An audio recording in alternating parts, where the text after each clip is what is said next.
Dear friends, అందరికీ నమస్కారం. ఈరోజు మనం మాట్లాడుకోబోతున్న సినిమా 1949వ సంవత్సరంలో విడుదలైన మన దేశం సినిమా గురించి. మన దేశం అనగానే మీకు ఒక నటుడు గుర్తుకు వస్తారు. సరే, స్వాతంత్ర్యానంతరం తెలుగు సినిమాల్లో వచ్చిన తొలి సామాజిక దేశభక్తి చిత్రాల్లో ఒకటి. ఈ చిత్రానికి దర్శకత్వం వహించింది ఎల్వి ప్రసాద్. ప్రసిద్ధ నటి కృష్ణవేణి ఈ చిత్రానికి నిర్మాత. ఈ సినిమా విప్రదాస్ అనే బెంగాలీ నవల ఆధారంగా నిర్మింపబడింది. ఈ చిత్రం ద్వారా పరిచయమైన ఎన్టీ రామారావు తరువాత తెలుగు చలనచిత్ర రంగంలో ఎంతో ప్రసిద్ధులయ్యారు. అలాగే ఈ చిత్రం ఘంటసాల వెంకటేశ్వరరావు సంగీత దర్శకత్వం వహించిన మొదటి సినిమా. గాయని పి లీల కూడా ఈ సినిమా ద్వారా తెలుగు సినిమా రంగం నేపథ్య గానంలోకి ప్రవేశించింది. ఇందులో ఎన్టీ రామారావు పోలీసు వేషం వేశాడు. సినిమా కథనంలో బుర్రకథ, ఒగ్గు కథ, వీధి నాటకాలు, తోలుబొమ్మలాటలు అటువంటి సాంస్కృతిక కళారూపాలను కథనానికి వినియోగించుకున్నారు. ఇంకా దేశభక్తి గీతాలు, దంపుడు పాటలు, భజనలు, ఇతర జానపద గీతాలను కూడా వాడారు. సినిమాలో గాంధీ గారి ఉన్నతాదర్శాలను, స్వాతంత్ర్యం సిద్ధించిన తరువాత దిగజారిన విలువలను చూపించారు. ఇది బెంగాలీ కథ ఆధారంగా వెలువడిన మొదటి తెలుగు సినిమా. తరువాత దేవదాసు, ఆరాధన వంటి అనేక బెంగాలీ నవలలు తెలుగు సినిమాలుగా వెలువడి విజయవంతం అయ్యాయి. స్వాతంత్ర్యం రాకముందు ప్రారంభించినప్పటికీ ఈ చిత్ర నిర్మాణం కొన్ని కారణాల వల్ల స్వాతంత్ర్య అనంతరం పూర్తి చేసి విడుదల చేయటం జరిగింది. ఈ చిత్రంలో పోలీసు ఇన్స్పెక్టర్ పాత్ర పోషించిన నందమూరి తారక రామారావుకు 2000 రూపాయలు పారితోషికం ఇచ్చారు. ఇక మన దేశం సినిమా కథ కేవలం కథ కాదు, అది ఒక కాలాన్ని, ఒక ఆలోచనను, స్వతంత్ర భారతదేశం మీద ఉన్న ఆశలను చూపించిన ప్రయత్నం. 1949లో భారతదేశానికి స్వాతంత్ర్యం వచ్చి కేవలం 2 ఏళ్లే అయిన సమయంలో విడుదలైంది. అప్పటి ప్రేక్షకుల మనస్థితి ఏమిటంటే కొత్త దేశం, కొత్త పరిపాలన, కొత్త ఆశలు. కానీ పాత సమస్యలు, ఈ కాంట్రాస్ట్ని తెర మీద చూపించటమే ఈ సినిమాకి ప్రధాన లక్ష్యం. కథా సారాంశం చూస్తే ఈ సినిమా కథ ఒక సామాన్య వ్యక్తి దేశం కోసం త్యాగం చేసే మనస్తత్వం, అవినీతి, స్వార్థం, అసమానతలపై పోరాటం చుట్టూ తిరుగుతుంది. ఈ చిత్ర నిర్మాణ సంస్థ ఎంఆర్ఏ ప్రొడక్షన్స్. ఈ సినిమా 1949వ సంవత్సరం నవంబర్ 24వ తేదీన విడుదలైంది. ఈ చిత్రం నిడివి 172 నిమిషాలు.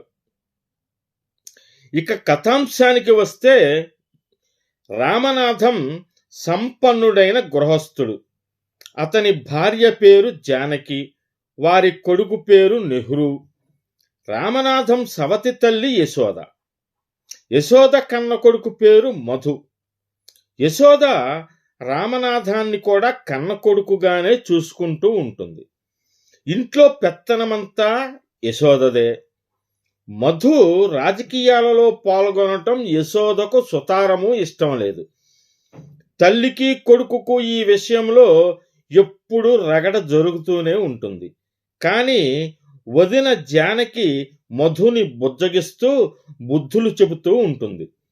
చుట్టపు చూపుగా జానకి పినతండ్రి, ఆయన కూతురు శోభ అగ్రహారం వస్తారు. శోభకు కాంగ్రెస్ పార్టీ అంటే చిన్న చూపు. మధుతో ఈ విషయంలో ఘర్షణ పడుతుంది. తన తండ్రిని అంటరానివాడుగా చూశారని, చావిడిలో భోజనం పెట్టారని శోభ అలుగుతుంది. తండ్రితో కలిసి వెంటనే పట్నం ప్రయాణమవుతుంది కోపంతో. రామనాథం కూడా వారితో బయలుదేరతాడు. మద్రాసులో శోభ రామనాథం పరమ ఛాందసుడు కాదని తెలుసుకుని తన తప్పు సరిదిద్దుకుంటుంది. యశోద కూడా శోభ నిష్కారణంగా అలిగి వెళ్ళింది అనే కించతో తన కొడుకు నెహ్రూ మరిది మధువులను తీసుకుని మద్రాసుకు వెళుతుంది. శోభ మధువుల అనురాగం వారి మాటల్లో గోచరమవుతుంది. కాంగ్రెస్ సమావేశానికి మధు అధ్యక్షత వహిస్తాడు. పోలీసులు ఆ సభను భగ్నం చేస్తారు. మధుకు దెబ్బలు తగులుతాయి. ఆగస్టు విప్లవంలో దెబ్బలు తగిలిన స్థితిలోనే మధు అరెస్టు అవుతాడు. దేశ స్వాతంత్ర్యం కోసం యువకులు పడే కష్టాలను ప్రత్యక్షంగా చూసిన శోభకు కనువిప్పు కలిగి తను స్వాతంత్ర్య సమర రంగంలోకి దూకుతుంది. తెగువగా సాహసాలు చేస్తుంది. పోలీసుల చేతికి చిక్కకుండా మెలుగుతుంది. రామనాథం కుటుంబం తిరిగి అగ్రహారం చేరుతారు. పోలీసులు శోభ కోసం రామనాథం ఇంటిని సోదా చేసి రామనాథాన్ని విద్రోహిగా అరెస్టు చేస్తారు. ఈ అన్యాయాన్ని చూస్తూ ఆవేశంతో యశోద కూడా అరెస్టు అవుతుంది. పోలీసుల అత్యాచారాలు, లంచగొండితనం పెరిగిపోతాయి. నెహ్రూ వంటి చిన్న పిల్లలకు కూడా పోలీసు లాఠీ దెబ్బలకు గురవుతారు. ఆస్తులన్నీ కరిగిపోతాయి. జానకి ఎంత నిబ్బరంగా ఉన్నా ఈ యాతనతో చితికిపోతుంది. రామనాథం యశోద విడుదలై వచ్చేసరికి జానకి అపాయ స్థితిలో ఉంటుంది. వదినను చూడడానికి మధు పెరోల్ మీద బయటికి వస్తాడు. వదినను విడిచిపోలేక గడువు ముగిసినప్పటికీ మధు ఖైదు కాకపోవడంతో పోలీసులు అతన్ని బలవంతంగా లాక్కొని పోతారు. ఆ సమయంలో జానకి మరణిస్తుంది. యశోద నిర్వేదంతో తీర్థయాత్రలకు వెళుతుంది. కాంగ్రెస్ అధికార స్వీకారం, రాజకీయాలలో మార్పులు, డిటెన్యూల విడుదల మొదలైనవి జరుగుతాయి. మధు పిచ్చివాడై తిరిగి వస్తాడు. శోభ కూడా తిరిగి వస్తుంది. మధుకు స్వస్థత చేకూర్చడానికి శోభ, రామనాథం శాయశక్తులా ప్రయత్నించి విఫలమవుతారు. తీర్థయాత్రల నుండి తిరిగి వచ్చిన యశోద కొడుకు దుస్థితిని చూసి రామనాథాన్ని నిందిస్తుంది. రామనాథం మారు మాట్లాడకుండా తన కొడుకు నెహ్రూను చంకనెత్తుకుని ఇల్లు వదిలి వెళ్ళిపోతాడు. ఇంతలో తుఫాను రావడంతో మధు పరిస్థితిని గుర్తుకు తెచ్చుకుని రామనాథం మళ్ళీ ఇంటికి తిరిగి వస్తాడు. మతి తప్పి మేడ మీద నుండి క్రిందకు పడబోయే మధును రక్షించుకుంటాడు. ఈ సంఘటనతో మధుకు తిరిగి పూర్వజ్ఞానం వస్తుంది. స్వాతంత్ర్య దినోత్సవంలో కుటుంబ సభ్యులందరూ సంతోషంగా పాల్గొంటారు.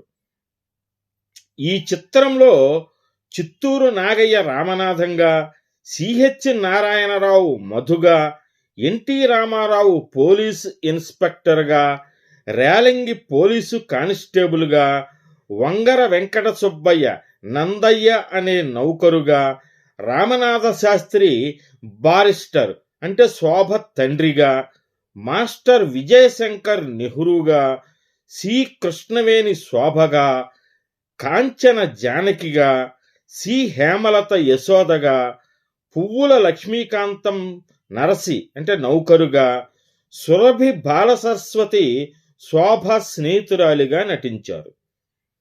ఇక నటుల నటన విషయానికి వస్తే ఓవర్ యాక్టింగ్ లేకుండా సహజమైన హావభావాలతో తమ పాత్రల్లో జీవించారు. డైలాగులు చాలా చోట్ల నాటకీయంగా అనిపించినా అది అప్పటి కాలానికి తగ్గ శైలి. ప్రత్యేకంగా దేశభక్తి డైలాగులు, సామాజిక సందేశాలు మనల్ని ఈరోజు కూడా ఆలోచింపచేస్తాయి. ఈ చిత్రానికి సంగీతం అందించింది ఘంటసాల వెంకటేశ్వరరావు. నేపథ్య గానం చేసింది ఘంటసాల, జిక్కి, ఎంఎస్ రామారావు, పి లీల. పాటలకు సాహిత్యం మరియు సంభాషణలు సముద్రాల రాఘవాచార్య అందించగా ఛాయాగ్రహణం ఎంఏ రెహమాన్ నిర్వహించారు. ఈ సినిమాలో పాటలు కథను ముందుకు నడిపించేలా సందేశాత్మకంగా ఉంటాయి. దేశం, ప్రజలు, ఐక్యత గురించి పాటలు అప్పటి ప్రేక్షకుల్లో జాతీయ భావాన్ని బలంగా నింపాయి. ఈరోజు వింటే పాతగా అనిపించినా అప్పటి భావోద్వేగం అర్థమైతే వాటి విలువ తెలుస్తుంది. 1949 టెక్నాలజీతో తీసిన సినిమా అయినా framing, scene blocking, message oriented direction చాలా బాగుంటుంది. డైరెక్టర్ లక్ష్యం ఒక్కటే, ప్రేక్షకుడు సినిమా చూసి దేశం గురించి ఆలోచించాలి. ఈ సినిమా వినోదం కోసం మాత్రమే కాదు, ప్రజలను చైతన్యపరచడానికి వచ్చింది అనుకోవాలి. స్వాతంత్ర్యం వచ్చిన తర్వాత కూడా మన మార్పు మన చేతుల్లోనే ఉందని ఈ సినిమా గుర్తు చేస్తుంది. ఈరోజు కమర్షియల్ సినిమాలకి అలవాటు పడ్డ వాళ్ళకి మన దేశం సినిమా చాలా నెమ్మదిగా అనిపించవచ్చు. కానీ సినిమా చరిత్రపై ఆసక్తి ఉన్నవారు, పాత సినిమాల ప్రేమికులు, దేశభక్తి నేపథ్య చిత్రాలు ఇష్టపడేవారు ఖచ్చితంగా చూడవలసిన సినిమా. ఈ సినిమా ఈరోజు చూసినా మనల్ని ఆలోచింపచేస్తుందా, లేక కేవలం చరిత్రలోనే మిగిలిపోతుందా? 1949 సంవత్సరంలో చెప్పిన సమస్యలు 2025లో కూడా అలాగే ఉన్నాయి. మారింది టెక్నాలజీ మాత్రమే, మనసులు కాదు. మన దేశం సినిమా పాతది కాదు, మన సమస్యలు కూడా పాతవే. బ్రిటిష్ పాలన ముగిసింది, కానీ సామాజిక అసమానతలు, పేదరికం, అవినీతి అలాగే ఉన్నాయి. మన దేశం సినిమా అడిగిన ప్రధాన ప్రశ్న, స్వాతంత్ర్యం వచ్చాక మనం నిజంగా మారామా? ఇది నేటికి వర్తించే ప్రశ్న. అందుకే ఈ సినిమా టైమ్లెస్ అవుతుంది. దేశం మారాలంటే పాలకులు కాదు, పౌరులు మారాలి. స్వాతంత్ర్యం తర్వాత మన మనస్తత్వం మారిందా? సినిమా చెప్తుంది, స్వేచ్ఛ అంటే హక్కులు మాత్రమే కాదు, బాధ్యత కూడా అని. ఎందుకు ఈ సినిమా ఎప్పటికీ చూడాలి? ఇది మన చరిత్రను గుర్తు చేస్తుంది, మన లోపాలను అద్దంలో చూపిస్తుంది, యువతకి దేశభక్తి అంటే ఏమిటో క్లియర్ చేస్తుంది. ఇలాంటి సందేశాత్మక పాత సినిమాలు ఈరోజు మనం మర్చిపోతున్న విలువలను గుర్తు చేస్తాయి. తెలుగు సినిమా చరిత్రలో కీలక చిత్రం ఇది. దేశభక్తి సినిమాలకు మార్గదర్శకం. ఈ సినిమా లేకపోతే తరువాత వచ్చిన ఎన్నో క్లాసిక్ సినిమాలు ఉండేవి కావు. మన దేశం సినిమా కేవలం ఒక పాత సినిమా కాదు, అది ఒక ఆలోచన, ఒక బాధ్యత, ఒక చరిత్ర. మీరు ఇంకా ఈ సినిమా చూడకపోతే తప్పకుండా చూడండి. ఈ వీడియో నచ్చితే లైక్ చేయండి. ఇలాంటి పాత సినిమాల రివ్యూల కోసం మన ఛానల్ని సబ్స్క్రైబ్ చేసుకోండి.